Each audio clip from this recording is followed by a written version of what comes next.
If you grew up near the Appalachian Mountains, you already know. Folks don't just make up stories out here, they remember them. I'd love to know, where are you tuning in from and what time is it right now? Drop it in the comments. It's wild how many of us are sitting in the dark, listening to the same story, scattered across different corners of the country. Hit the like button and subscribe. It helps more people find their way into these woods, whether they should or not. Let's start. I was 23 that autumn, restless and sick of the same streets, the same people, the same routine. My professor kept insisting that time alone in nature could reset a cluttered mind. And after a breakup that had left me reeling, I was desperate for something, anything, that felt like a reset. A friend mentioned her grandfather's old cabin out by the Clinch Mountain stretch of Appalachia, an area I'd never stepped foot in. She shrugged when I asked if it was safe. Safe as anywhere, she said, then laughed a little too quickly. She added, just don't listen too hard at night. Folks around there say the ridges echo wrong. That was enough to hook me. I packed a duffel, tossed it in my hatchback, and drove 3 hours into the Tennessee hills. The roads narrowed until they were nothing but rough gravel, curling through a corridor of oaks and maples shedding their leaves. The deeper I went, the more it felt like the mountains swallowed everything else. The cell signal, the towns, the sense of being connected to the world. I thought I wanted to escape. By the time the cabin came into view, I was half convinced I'd made a mistake. It wasn't quaint or warm or even halfway functional. The roof sagged like a tired back. The boards warped gray and the shutters hung crooked, slamming when the wind shifted. The trees crowded so close to the porch I imagined them leaning a little further each night, inching in until the forest took the house back. Still, I killed the engine and climbed out. It smelled of damp wood and the faint sting of something metallic, like rust or old nails. Inside, the air was musty and stale. Dust clung to the beams. My boots pressed prints into the boards as if no one had set foot here for years. A narrow staircase tilted toward the second floor, and a stone fireplace dominated one wall. The silence inside was heavier than the quiet outside, a kind that pressed on the chest instead of easing it. I set up quickly, a sleeping bag, a lantern, some canned soup, and forced myself to believe this was the solitude I'd come for. For a few hours it almost worked. I sat out on the porch, drinking instant coffee from a tin cup, watching the trees lose their last gold leaves to the wind. By sunset, though, I knew I was low on supplies. My lantern fuel wouldn't last more than a night, and the only way to get more was to drive back down the narrow ridge road into the nearest town. The drive was quiet until I noticed headlights blink into view behind me. At first I thought nothing of it. Locals lived scattered up these ridges and I was probably just sharing the road. But the truck pulled close, too close. Rust had chewed at its sides and one headlight glowed weaker than the other. The bumper scraped the gravel as it lurched forward, tailgating so tight I could see the cracked windshield and the silhouette hunched behind the wheel. I eased my hatchback to the right, figuring he wanted to pass, but he didn't. He surged forward, dropped back, then surged again. It was an aggressive rhythm, like he was trying to bait me into something. My fingers dug into the steering wheel. At the stop sign where the ridge road met a wider route, the truck braked hard. I thought for sure he'd slam into me, but instead his door flew open. A man stepped out, wiry, twitching like his nerves ran too hot for his skin. His jeans were stained dark down the thighs and his cap clung greasy to his scalp. He walked fast, gravel crunching under his boots. His jaw worked side to side as if he were chewing words before spitting them. I don't know why I did it, but I got out. Maybe it was pride. Maybe it was stupidity. I told him as firmly as I could to get back in his truck. My voice sounded smaller than I intended, but he froze anyway. His eyes slid over me like he was measuring. Then his mouth spread in a grin that showed teeth too sharp and crowded for the size of his mouth. He took one step closer before headlights crested the hill behind him. Another car. His head snapped toward it. Without a word, he bolted back into his truck, slammed the door, and peeled away, spitting gravel like buckshot against my legs. My heart hammered as I slid back behind the wheel. The other car passed, oblivious. I almost turned around then and there, but I told myself I was imagining things, that he was just drunk, just angry, just one of those backwoods types you hear about in half-baked stories. I kept driving, Got what I needed in town, and by the time I headed back up the ridge, I'd convinced myself it was over. But it wasn't. His truck sat idling at the crossroads, like it had been waiting. The orange streetlight overhead flickered, painting his windshield in pulses of light and shadow. As I slowed, his head snapped toward me. For a moment, I thought I saw someone else in the cab beside him. A darker shape, hunched and unmoving, but when I blinked, it was gone. He gunned the engine. I floored it. My hatchback rattled, tires screaming against the gravel as I shot up the incline. His truck followed, engine roaring, headlights slashing the mirror like molten eyes. Every curve threatened to throw me into the trees. My hands ached from gripping the wheel. At the last second, I swerved hard onto a narrow pull-off that cut toward the cabin. The truck barreled past, horn wailing. It echoed so long through the ridges it didn't sound mechanical anymore. It sounded alive, like something calling through the trees. Back at the cabin, I locked every door, jammed a chair under the handle, and sat awake until the lantern hissed out. The silence afterward was unbearable. Each creak of the boards made my skin prickle. Sometime past midnight, I heard tires crunching slow, deliberate down the road. They stopped short of the drive. The engine cut. The woods held their breath. I don't know how long I sat there waiting. Eventually, the sound drifted off, but when I stepped outside in the gray morning, fresh tire tracks cut into the gravel. They led just past the trees and circled back like he'd watched from the edge before retreating. I left that morning. I didn't even grab all my things. I just drove until the trees thinned, until the ridges gave way to towns again. I never told my friend what I'd seen. I never told anyone, not fully, but sometimes I look up stories from that part of Clinch Mountain. You find the same name over and over again, the Gravel Man. Folks say he's no drunk driver, no angry stranger. He's something older. Some claim he's a remnant of an old bootlegger feud, gunned down on the ridges and cursed to drive the roads forever, hunting for someone to finish his fight. Others whisper that he's no man at all, just the mountain itself, borrowing a shape to remind people not to linger where they don't belong. All I know is this: when I left, I thought I was done with him. But years later, on a different road in a different state, I saw a rusted truck fall in behind me. One headlight glowing weak, the other sharp as a blade. My chest went cold. It turned off before it got close enough to follow. I've never been back to that cabin. I never will. And if you're ever driving the Appalachian backroads and a truck with one fogged headlight appears behind you, don't look too long in the mirror. Don't stop. And for God's sake, don't get out because he isn't drunk. He isn't lost. He's looking for something. And maybe one night he'll decide it's you. I wasn't supposed to end up in the mountains that fall. I'd just turned 30, still limping from a breakup that had gutted my sense of stability. And my therapist wouldn't stop telling me I needed to change environments. I thought she meant take a day trip, maybe visit my sister in Asheville. But then my friend Jordan mentioned his father still owned an old family cabin near Rowan Mountain, up on the North Carolina side of the Appalachians.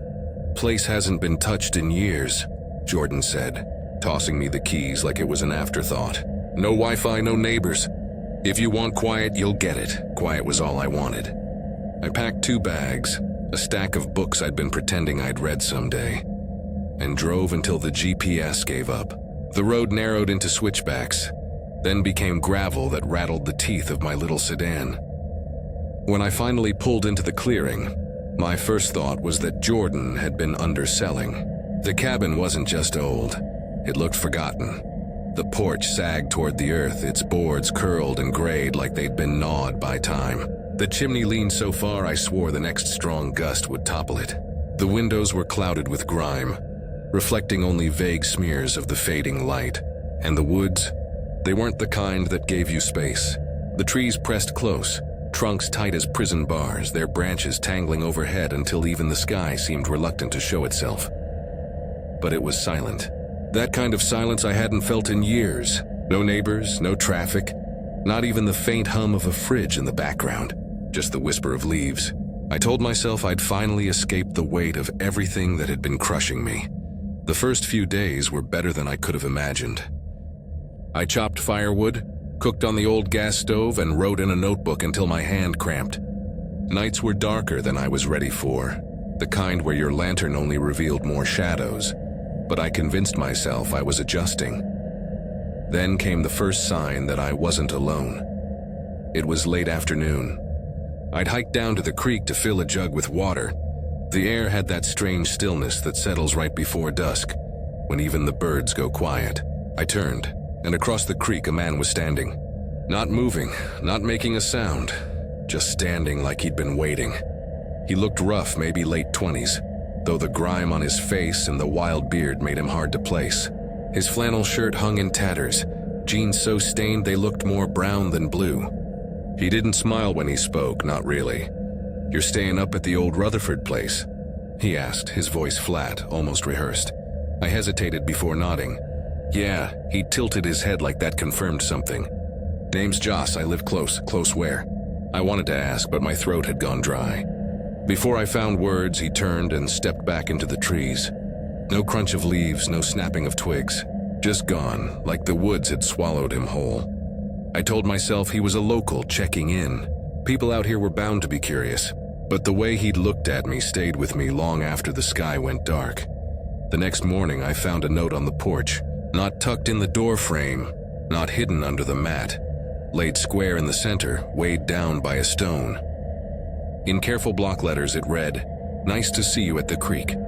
My hands shook while I held it. I laughed out loud to chase off the chill crawling up my spine, but the sound didn't stick. 2 days later, another note appeared. "You should come by. We've been waiting." That word anchored in my gut like a stone. I locked the door after that, even during daylight. At night, I pulled the chair tight under the handle, convincing myself it was precaution, nothing more. But the woods didn't care about my locks. The second week, my axe went missing. I'd left it buried in the chopping block out back. When I went for it, the block stood empty. I searched the clearing twice, then combed the woods a little way in, but there was no sign of it. Someone had taken it. That night, I stayed awake later than usual, reading by the lantern until the flame guttered. The quiet pressed so heavy against the walls it felt like the cabin was sinking beneath it. That's when I heard the first board creak. Slow, heavy, a footstep. The porch. I blew out the lantern and sat rigid in the dark, my ears straining so hard they ached. Another creak. Closer to the door this time. My heart pounded until I thought the sound would give me away. I had Jordan's father's old rifle leaning in the corner. My fingers closed around it, trembling. The last board groaned, then silence. When I finally dared to pull back the curtain, the porch was empty, but muddy footprints led straight to the door and back into the woods. Bare, wide-toed, the kind you see on creek banks, not porches. The next morning I drove into town, hands still shaking. I asked the man at the general store if he knew anyone named Joss living near the Rutherford property. He frowned, scratching his jaw.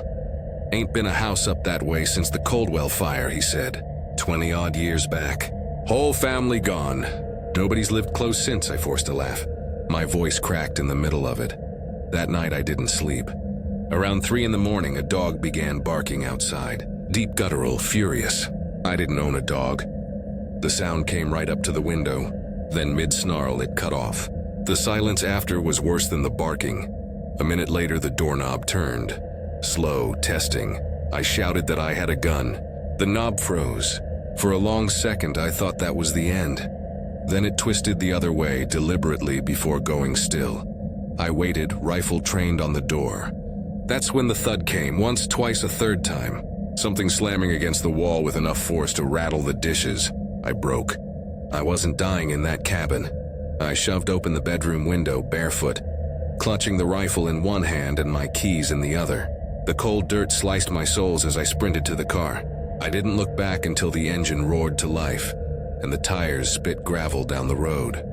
In the rearview mirror, the clearing swam into view one last time. And there he stood, Joss, or whatever wore his face, bathed in the glow of my taillights. In one hand, he held the missing axe. In the other, something worse. My lantern, its flame burning steady as if it had never gone out. I drove until dawn, until the sheriff's office lights bled through the fog of exhaustion. Deputies followed me back up the mountain the next day. They searched the cabin, the clearing, the woods. No man, no footprints. No sign anyone had been there at all, but the cabin wasn't empty. On the table sat a single sheet of lined notebook paper, placed with eerie precision. In those same block letters it read, "We don't like when you leave early." The sheriff told me it was probably prank kids, some backwoods nonsense. He said there were legends around these ridges, about the burned family, about voices that never left after the Coldwell place went up in flames. Folks claimed they wandered barefoot, knocking at doors, waiting for someone foolish enough to answer. I moved out of the state within the month, thought distance would be enough. But sometimes in the middle of the night when the city outside is dead still, I hear it again. 3 knocks, gentle, almost polite, and every time, I wonder how long before the fire takes me too. I was 27 when I agreed to go. Not because I loved the idea of roughing it in some backwoods hunting cabin, but because my cousin Leah wouldn't stop pestering me about resetting my brain. I just quit my job in Knoxville, sick of data entry and fluorescent lights, and she claimed a weekend in the mountains would help me breathe again. The place belonged to her grandfather, a crumbling old cabin tucked into the folds of the Blue Ridge. No power, no reception, no neighbors. She said it like those were selling points. It wasn't just the 2 of us. Leah brought her fiancé Mason, who was the type to wear camo even in the city, and Mason's old buddy Trevor, who I'd met once at a barbecue and hoped never to again. He was loud, restless, and had that nervous energy that makes silence feel impossible. He filled it with useless chatter, most of it about Appalachian ghost stories and half-forgotten folklore. The drive stretched forever. First highways, then narrow back roads, then gravel so rough the car seemed to groan with every mile. Civilization peeled away like skin, gas stations vanished, houses fell behind, and eventually even the power lines disappeared. The last stretch was nothing but leaf-choked gullies and ridges rising so sharp they cut the sky. When the cabin finally appeared, it didn't look like anyone's idea of a retreat. It squatted at the base of a slope, its porch tilting toward the weeds, its chimney leaning like a crooked finger. The siding had darkened until it almost matched the bark of the surrounding trees, and the woods pressed so close it felt like the house was half swallowed already. Leah beamed like she'd delivered us to paradise. "This is it," she said, sweeping her arms like a magician. I muttered something polite, but the truth was my stomach sank. The first night was easy enough. We lit a fire, cracked open a cheap bottle of whiskey Mason had carried up, and played cards by lantern light. The inside smelled of damp wood and long dead smoke, but with the alcohol warming us, we pretended it was cozy. Trevor told one of his stories between hands. "They say if you hear someone whisper your name in these hills," he said, eyes gleaming in the firelight, "you don't answer. Not unless you want to trade places with whatever's calling." Leah rolled her eyes. Mason laughed too loudly. I smiled because that's what you do. But I noticed Trevor didn't. He leaned back like he'd spoken truth and knew we wouldn't believe it. By the time the fire dwindled, I was tired enough not to care. I crawled into my sleeping bag near the hearth and drifted off to the crackle of the last embers. Sometime in the night I woke not to a noise, but to the wrongness of being in an unfamiliar place. The beams above me were massive, blackened with age, like they'd been holding the roof since before any of us were born. I rolled over, listened to Mason snoring, and tried to ignore the thought that the quiet here felt too deep, like the woods had smothered every natural sound. Morning brought brittle cold.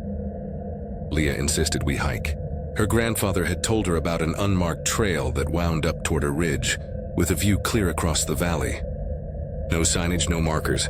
Just follow the creek uphill until it spits you out on top. We packed snacks, stuffed water bottles into our packs, and set off. The trail, if you could call it that, was soft with moss and layers of leaves, the air sharp with the scent of pine and rot. For a while it was even fun. We teased each other, took photos, argued over which one of us would die first if this were a horror movie. But after an hour, the novelty wore thin. The ridges blended into one another. Every tree looked like the last. The ground sloped and curved in ways that made no sense, and I began to feel like the forest was folding over itself behind us, erasing our path as soon as we left it. I mentioned it once, Leah waved it off. Papa used to hunt out here all the time, she said. You just don't know the land yet. Another hour, and even she didn't sound so sure. The light dimmed. Not sunset yet, but that odd gray that seeps in when the woods decide you've overstayed. And then Trevor stopped short. Hold up, he muttered, crouching. We gathered around. In the damp soil was a footprint. Bare, deep. Toes spread wide as if the person had gripped the ground for balance. The print looked fresh, the edges soft, the dirt still moist. None of us were barefoot. We were all in boots. Leah forced a laugh. Some local maybe. But her voice wavered and no one challenged the fear lacing it. We moved faster after that, barely talking. Relief crashed over me when the cabin finally emerged through the trees. That relief shattered the moment I saw the door. We had locked it that morning.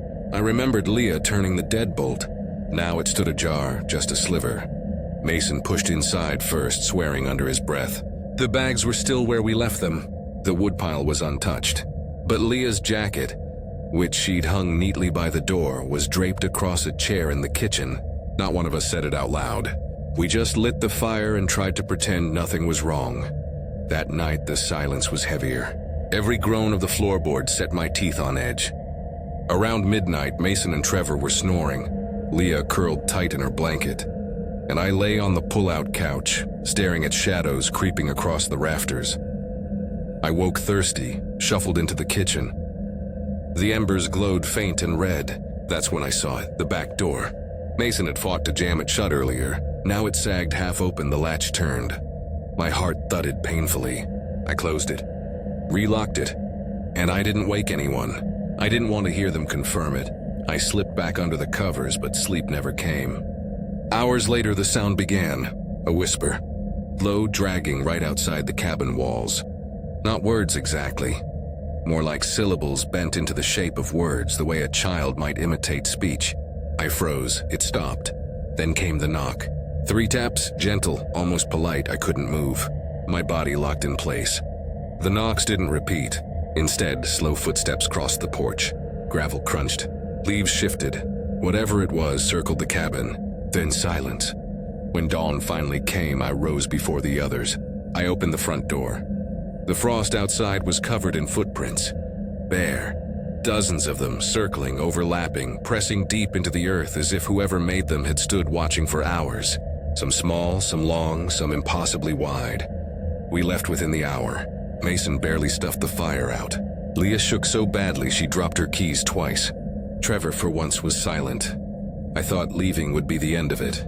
But a week later, back in Knoxville, I woke to a sound outside my apartment window. A whisper. Low, dragging, trying to be words. I didn't move, didn't breathe, and then came the knock. 3 taps, gentle, almost polite. People say the mountains hold on to you. Some whisper about the hollow ones. Figures that wander barefoot through the woods, trading places with anyone foolish enough to acknowledge their voices. I used to think that was just a story. Now I keep my curtains shut tight. But sometimes late at night I still hear the knock. And I know that one of these days, if I answer, I won't come back. I hadn't spoken to Aaron much since college, but when his name lit up my phone one night, I answered. He said he had a cure for my restlessness.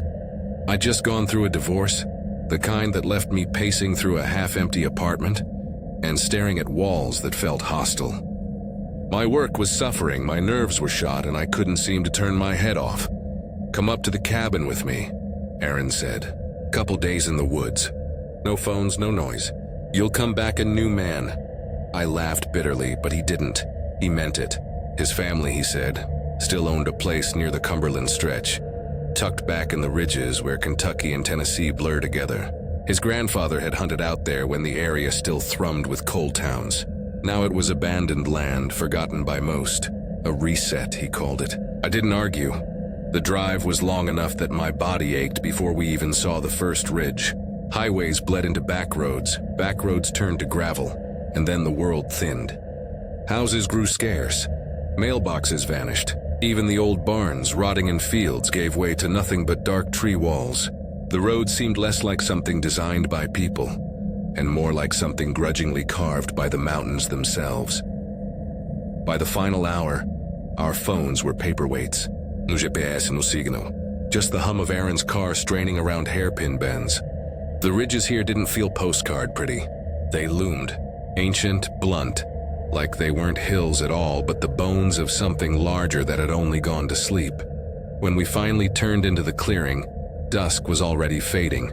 The cabin didn't rise out of the ground so much as slouch there, a structure surrendering to time. The porch sagged, steps bowed inward, moss gnawed up half the logs. The windows didn't reflect the sunset, only swallowed it, gray and opaque like cataract eyes. Inside it smelled of sealed up years, old timber, cold ash, dust so thick it clung to your tongue. The walls drank up every bit of lantern light. Heavy chairs slumped around a table. A couch sagged in the corner like something had died on it decades ago. Shelves were lined with cloudy glass jars. Whatever they'd once held long since turned to indistinguishable sludge. But the quiet, that was what hit me hardest. I'd thought silence would be soothing after the chaos of the past year, but this was different. It wasn't suburban quiet, the kind with faint hums of traffic or distant dogs. This was total, a silence that felt intentional, like the woods themselves had pressed in to smother every sound. That night we made a simple meal in a cast iron skillet, dealt cards, and tried to pretend the sagging house was charming. But when I stepped onto the porch before bed, the quiet pressed against my chest like a hand. No wind, no owls, not even the trickle of water I thought I'd heard on the drive up. Just nothing. I told myself it was the season. Leaves falling, creatures burrowed away. But the unease followed me into the spare bedroom, where the mattress was as forgiving as a concrete slab. I don't know what woke me. There was no clock, no light, just a dim glow leaking through the window. First I thought it was moonlight, but then I realized the glow was shifting, like something moving outside. I sat up. My breath fogged faintly in the cold air. Footprints pressed into the damp earth just beyond the porch, bare, wide-toed, deep from weight. Dozens of them circling, trailing into the tree line. My chest seized. When I shook Aaron awake and dragged him to the window, he stared too long before muttering, "Probably old." "Old?" I hissed. "It rained yesterday." "Those are fresh," he didn't answer. Just locked the door and suggested we go back to sleep. Neither of us believed it. In daylight, the prints looked worse. Identical. Each one the same length and width. No variation. Not even the natural differences a person's left and right foot would leave. Just one perfect print, repeated again and again, as if someone had circled the cabin wearing away their own shape into the mud. We didn't talk about it. We played cards, pretended we weren't waiting. By afternoon, the ground outside was smooth. Not dried or washed away, smoothed as though something had dragged a great flat weight over the earth to erase them. That night, I couldn't close my eyes. Every creak of timber set my heart racing. Around 1 in the morning, I heard it. The groan of the porch boards, slow, deliberate. I froze. The air was so cold I could see my breath puffing in the lantern light. Then another step, then another, heavy like weight pressing into old wood. I woke Aaron. We sat armed with a wrench and a fire poker, every lamp blazing.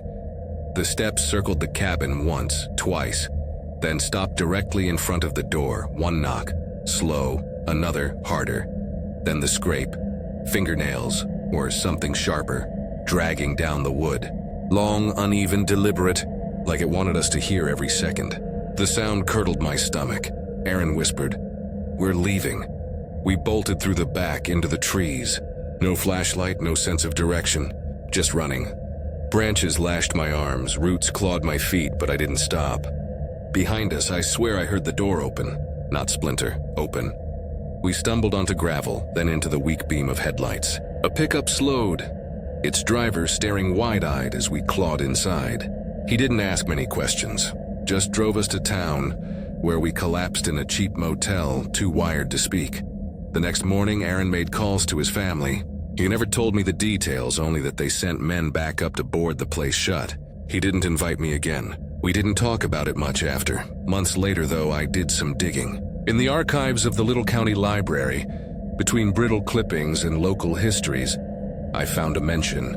They called it the Stillwalker, a figure said to pace the same stretch of earth over and over until the soil itself memorized its shape.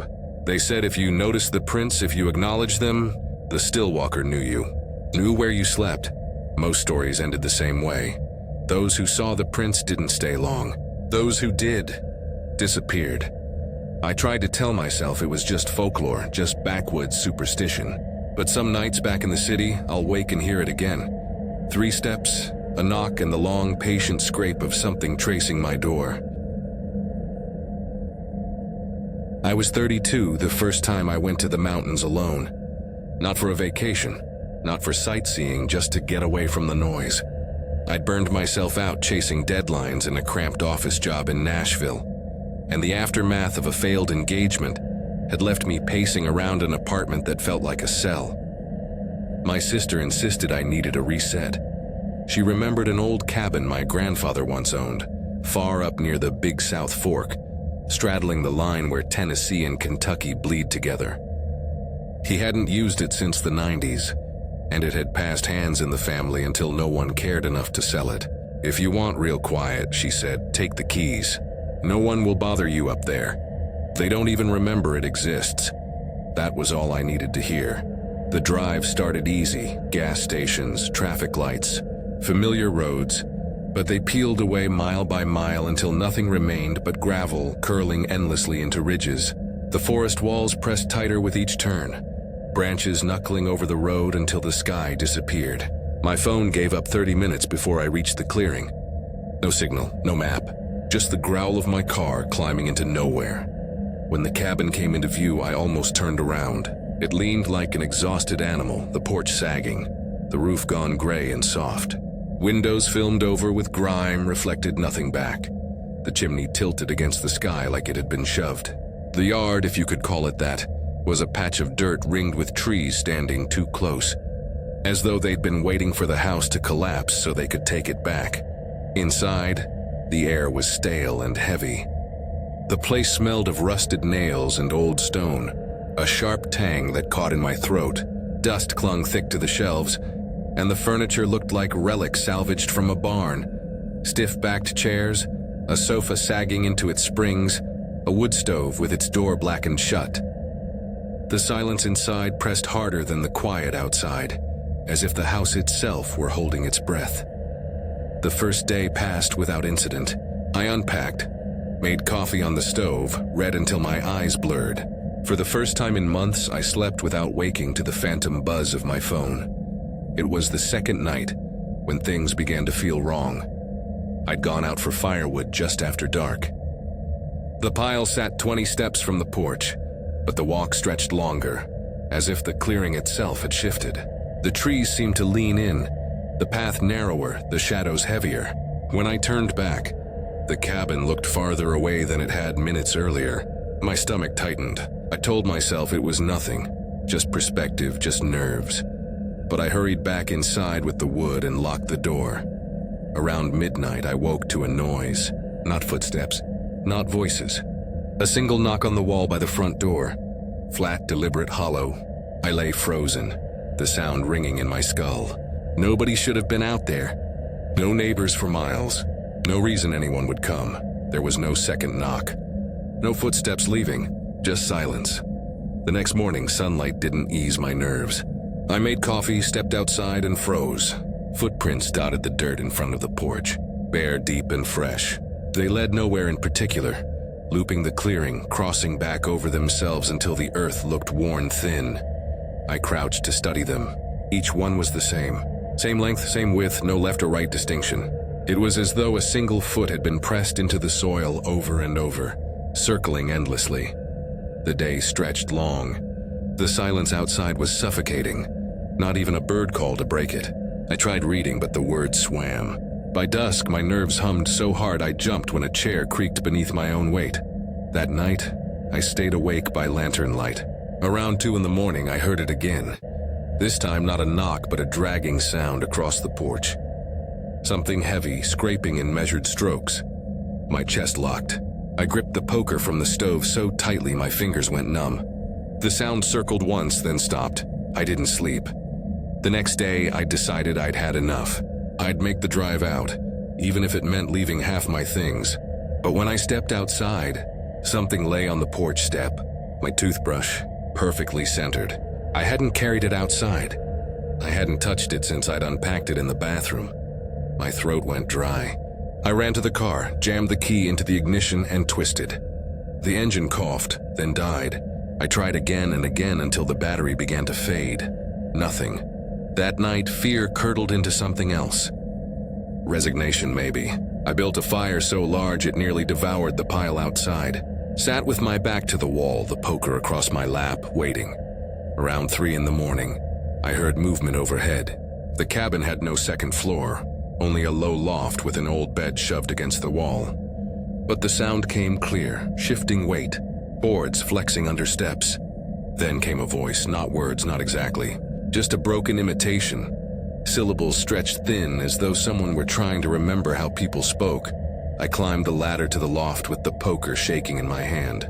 The bed wasn't empty. The blankets had been twisted, shaped into the outline of a body. Head, shoulders, arms crossed on the chest. No one was there, but the impression was too precise to be chance. I backed down, trembling so hard I nearly slipped. That was when I remembered what I'd read once. In an old county history book, a tale about the Watcher of the Hollow. The story said he wasn't a ghost, not in the usual sense, but a remnant of someone who had walked the same path so many times the ground itself remembered him. The legend warned, if you saw his footprints and acknowledged them, the hollow would mark you. He would pace around your shelter until you left it, or until you became part of it. The air in the cabin grew so still it hurt to breathe. The clock on the mantel chimed once, then again, then a third time. The clock had no chime. I didn't wait. I shoved open the door and ran. Barefoot, breath tearing my chest, I sprinted until the trees thinned and the faint smear of dawn broke the horizon. A trucker found me on the roadside, half delirious, shaking too hard to explain myself. He didn't press, just drove me into town. I never went back for my things. My sister still asks why. Says the cabin's safe, that I let my nerves get the better of me. She doesn't believe me when I tell her some places don't want people in them. But sometimes, in the middle of the night, I wake to silence too heavy for the city. And I swear I hear it again. A knock, a dragging step, and the sound of someone pacing circles that never end. I was 35 the year the cabin came into my life, though cabin is generous. I hadn't expected an inheritance at all, let alone property in the middle of nowhere. When the lawyer called about my great-aunt's estate, I pictured heirloom jewelry, maybe a little cash, not a weather-beaten shack rotting on a ridge in eastern Kentucky. She had lived most of her life up in those hills, a recluse people in my family rarely mentioned except with a shrug and a mutter about her stubborn streak. No husband, no children, no visits at holidays. I'd met her only once as a kid and she'd terrified me, sitting in a rocking chair on a sagging porch, eyes sharp as knives, warning me not to answer strangers at night. I'd laughed then, assuming it was one of those oddball sayings old mountain people like to toss at kids. When she died, her will listed me as the sole heir to her cabin on Red Hollow Ridge.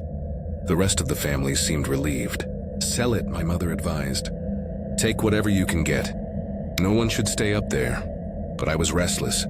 I'd just closed down the small business I'd sunk nearly a decade into. The debts were manageable but crushing. My relationship of 6 years had unraveled, and the city felt like a cage. Solitude, even in a crumbling shack, sounded more appealing than dragging myself through another sleepless week surrounded by reminders of everything I'd lost. So I drove. The first 3 hours were highways, gas stations and grocery chains, the familiar trappings of civilization. After that, the map grew vague. Roads turned to switchbacks, switchbacks to gravel, gravel to ruts barely wide enough for a car. The forest pressed tight, branches rattling the roof like fingernails. Cell service died, the last bars dropping away until the screen was blank. By the time I reached the old trailhead, my nerves buzzed. I hadn't seen a house in 20 miles. The road simply ended at a patch of dirt where weeds pushed up through tire ruts. The cabin was still half a mile uphill, the lawyer had said. I grabbed my bag, locked the car, and started walking. The trail snaked upward, roots twisting like veins across the soil, rocks jutting out sharp enough to snap an ankle. It was only 15 minutes, but the stillness made it feel longer. No birds, no insects, no rustle of small animals. Just the crunch of my boots and the sound of my breathing, loud in the emptiness. When the cabin came into view, I stopped dead. It wasn't charming, wasn't rustic. It looked abandoned. Boards grayed and warped, roof sagging in the middle like it had given up. The windows were caked in grime, reflecting nothing but dull smears of sky. A lean-to kitchen clung to one side as if nailed there in desperation. Inside, the air was thick, metallic, the smell of dust and old iron. The single room was bare, but for a cot, a warped table, and shelves lined with cloudy jars filled with unidentifiable lumps suspended in dark liquid. The floor creaked like it resented every step. I tried to laugh it off. People paid money to disconnect in places like this. I could endure one weekend. The first night was uneventful. I heated canned soup on a propane stove, read until my lantern dimmed, then lay down on the cot. The spring stabbed me with every shift, but exhaustion won. The second day I explored. Behind the cabin, a trail led to a stream where I filled a bucket with water. On the way back, I noticed a small stack of letters bound with string tucked high on a shelf. Curiosity won. I untied the bundle, opened one, blank, another, blank, every envelope empty. Weird, but harmless. Set them back. That night, sleep came in fits. Sometime after midnight, a sound woke me. A voice, hello? Soft, feminine, coming from outside the door. My heart stuttered. No one knew I was here. The trail was empty for miles. I sat frozen, staring at the black window panes. Please, the voice said. I'm lost. The words carried oddly, like she paused between syllables, stringing them together with effort. My mouth went dry. Instinct told me to answer, to help. But something about the rhythm of her speech felt off, like a child repeating lines they hadn't learned properly. I stayed silent. After a long pause, the voice fell quiet. No footsteps, no fading away. Just silence. When dawn bled across the ridge, I stepped outside. Muddy prints dotted the ground, bare feet. They came straight to the porch and stopped. I packed my bag. I told myself I'd leave after lunch, but by afternoon a fog rolled in, dense, suffocating. A wall that erased the trail 10 feet from the porch. Wandering blind down a mountain in that was suicide. I resigned myself to one more night. I needed distraction, so I rummaged through the cabin. Beneath the cot, my fingers brushed something solid. A leather-bound notebook, heavy, no title. The pages were cramped with slanted handwriting, uneven, rushed. The first line made my stomach knot. If you hear them, don't speak. I flipped further. Whole pages repeated the same phrase in furious ink. They are not what they sound like. They know your name. I shoved the book back under the cot, unsettled. My great-aunt had been eccentric, maybe paranoid, but the warnings clung to me. That night, I barricaded the door with the table. Sat with my back to the wall, poker from the stove clutched in my hands. Hours dragged. Then came the knock, 3 sharp raps rattling the doorframe. I held my breath, then Elias, my name. The voice was calm, familiar. Too familiar. My ex-fiancée's voice. Precise down to the lilt of the vowels. My blood ran cold. She hadn't known where I'd gone. I hadn't spoken my name to anyone since arriving. The voice grew stronger, circling the cabin. Elias, open up. It's me, please. I pressed my palms to my ears. It didn't help. The sound seeped through the wood, through my skin. Soon there were more voices. My mother's, my best friends, children I didn't know. They whispered promises, comfort, forgiveness, reunion. Each word threaded with hooks. The doorknob turned, slowly, deliberate. The hinges whined under pressure. I shoved the table harder, heart slamming against my ribs. The walls groaned as if something vast leaned against them. The whole cabin trembling. Then silence. I waited until sunlight seeped through the cracks before moving. When I finally dared open the door, the porch was bare. The fog had lifted. The trail stretched clear down the ridge. But on the step lay a single page from the notebook. My name scrawled across it in jagged ink over and over, until the letters blurred together. I ran. By the time I reached the car, my legs shook so violently I dropped the keys twice. The engine coughed, then roared, and I didn't look back as I tore down the mountain road. I never returned. The family still asks about the cabin, wondering if I'll sell. I tell them it isn't worth the trouble, but sometimes, long past midnight, I hear it again. Faint knocks against the walls of my apartment, a voice curling through the dark. Calm and patient, Elias, and I wonder how long before I finally answer. I was 28 when I agreed to spend a weekend at the mountains with friends. Not the Smokies, not the tourist parts where cabins have hot tubs and Wi-Fi. This was deeper, lonelier. My cousin Nathan had been pushing for months, promising we'd use the family's cabin up on Pine Gap Ridge in West Virginia. He swore the isolation was the best part. No neighbors, no traffic, no cell service. Think of it as a detox, he told me. I didn't want detox. I wanted distraction. I'd just quit a job that had drained me for 6 years and walked out of an engagement I should never have said yes to. The cabin sounded less like therapy and more like running away. But I went anyway. There were 6 of us. Me, Nathan, his girlfriend Tori, my old friend Dan, and a couple from their circle I barely knew, Maria and Joel. We caravanned up on a Friday afternoon. Cars loaded with sleeping bags, beer, and food that wouldn't need refrigeration. The road grew worse the closer we came.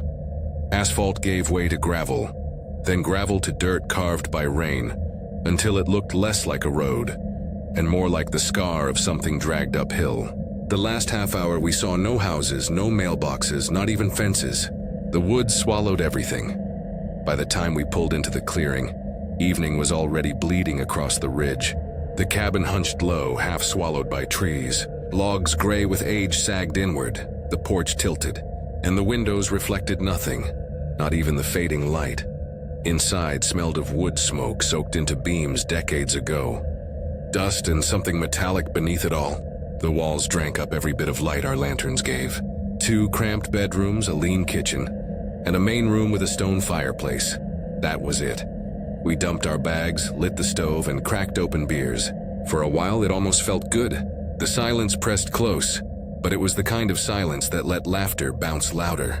By the time night settled, we were sitting around the fire out back, roasting hot dogs, telling stories, daring each other to take the first solo walk into the tree line. It was Nathan who suggested we hike to the overlook the next day. Trail runs right behind the ridge, he said. Takes you to High Water Bluff. Best view in the county. Morning came cold and bright. We packed water and snacks and followed the trail behind the cabin. At first it was clear enough, a thin brown ribbon curling upward, but within 20 minutes it felt less like a trail and more like guesswork. Trees crowded overhead until the sky narrowed. The ground was spongy with moss and wet leaves. Every turn looked the same. Still, the view at the top was worth it. High Water Bluff stretched out over an endless sea of forest. Ridges rolling in every direction. Nothing man-made as far as we could see. It was beautiful, and it unsettled me more than I admitted. The sheer endlessness of it. Like if you stepped off the wrong way, you wouldn't just fall, you'd disappear. We lingered, took photos, then started back down. That's when Joel noticed the cairns. Little stacks of rocks. Not just 1 or 2, but dozens tucked into roots and ledges along the trail. Each one built carefully, stones balanced in ways that didn't look like accidents. Trail markers, Dan said. But his voice wavered. They weren't here on the way up, I said. Nobody answered. We hurried back, trying not to admit we were spooked. The cabin came into sight just as the light shifted toward dusk. Relief eased my chest until I saw the door. We'd left it shut. Now it hung open. Nathan swore, stormed inside, and found nothing, bags, food, all untouched, except the chairs. Every chair had been dragged into the center of the room and arranged in a rough circle, facing inward. We shoved them back, trying to laugh it off, but none of us believed it was a joke. That night I couldn't sleep.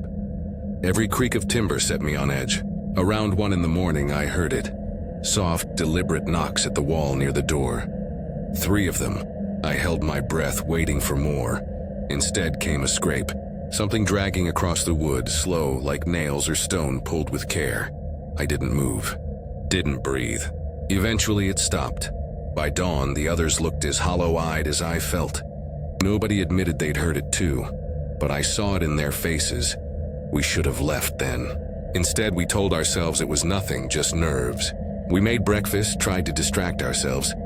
Maria suggested we hike to the old covered bridge down by the creek, just for something to do. The trail there was narrower, darker.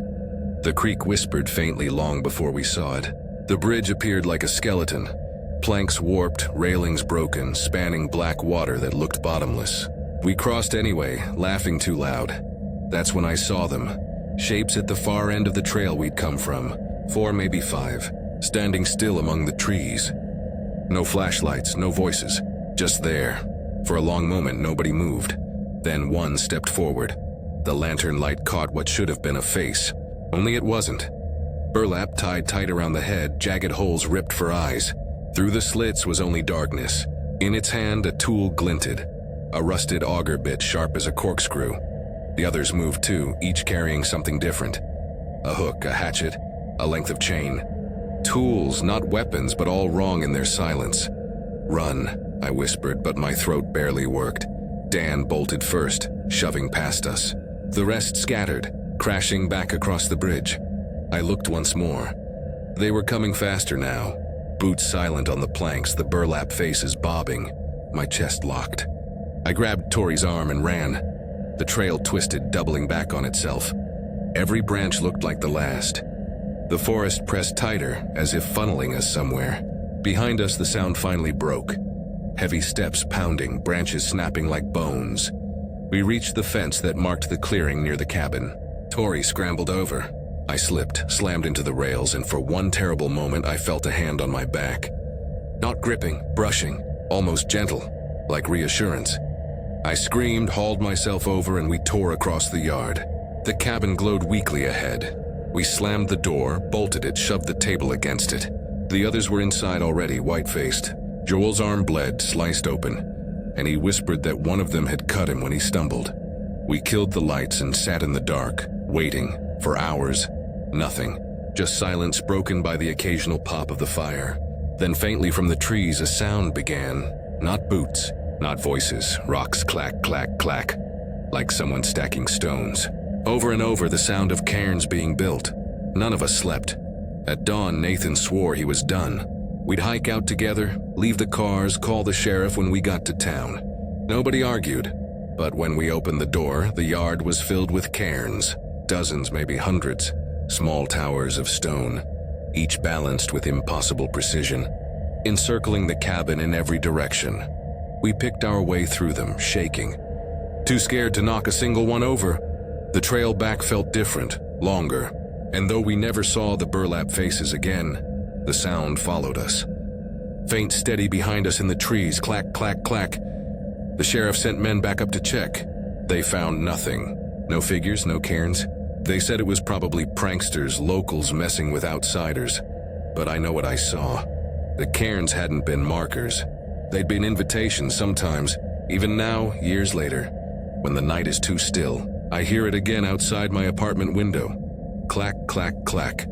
And I wonder how long until the cairns appear here too. I wasn't supposed to find the place at all. My plan was simple. A week away from work, away from people, away from every reminder that my life in Richmond had just cracked apart. I'd been teaching high school history until the burnout got so bad. I started mixing up my own lectures, forgetting entire chunks of class. My girlfriend left 3 months later, taking the dog and half the furniture. The only thing left was the noise. Phones buzzing, neighbors arguing through thin walls, the hum of traffic outside my apartment window. I thought if I could just put distance between myself and all of it, maybe I'd breathe again. A colleague mentioned the Allegheny side of the Appalachians, where trails ran for miles without cell service. She said she had an uncle who'd left a shack out there for hunters. It's not much, she warned, but it's quiet. That was all I needed to hear. The hike wasn't long, maybe 2 miles from where I left the car. But the trail was so narrow it felt like slipping into another world. The deeper I went, the less the air moved. Trees leaned over the path until the sky was a ragged strip far above. When the shack finally appeared, it didn't look built. It looked grown, like the woods had coughed up a skeleton of boards and left it to rot. The roof sagged inward, patched with rusted metal sheets. The porch tilted hard to one side. I might have passed it completely if a shard of glass hadn't caught the afternoon sun. A quick flash like an eye opening and snapping shut. Inside was worse. Dust so thick my first step stirred a cloud that clawed down my throat. A cot with a mattress spotted dark like something had leaked through it years ago. Shelves lined with jars so opaque I couldn't tell if they were empty or full. And a broom propped in the corner. Bristles melted into a hard clump, as if it had been left leaning there since the 70s. I wasn't here for comfort, though. I unrolled my sleeping bag, lit the propane stove with trembling fingers, and boiled a tin of soup. The silence settled heavy but not unpleasant. For the first time in months, there was no phone vibrating, no neighbor's music thumping through walls. Just trees outside and a roof above. That first night I even slept. The second night, the silence pressed harder. It wasn't the gentle kind that lets you think. It was so thick it felt alive, wrapping itself around the shack, squeezing out even the sound of wind. I woke once to drink water and found the broom lying across the doorway. I had left it in the corner. The floor slanted away from the entrance. Nothing could have rolled there. I told myself I was half asleep when I noticed, shoved it back, and didn't let myself think too hard. By the fourth day, I needed to move, so I followed the deer path that curled down toward a hollow. The air was damp, moss-slick under my boots. That's where I saw the other cabin, half buried in vines, roof caved in, door shut tight. No trail led to it.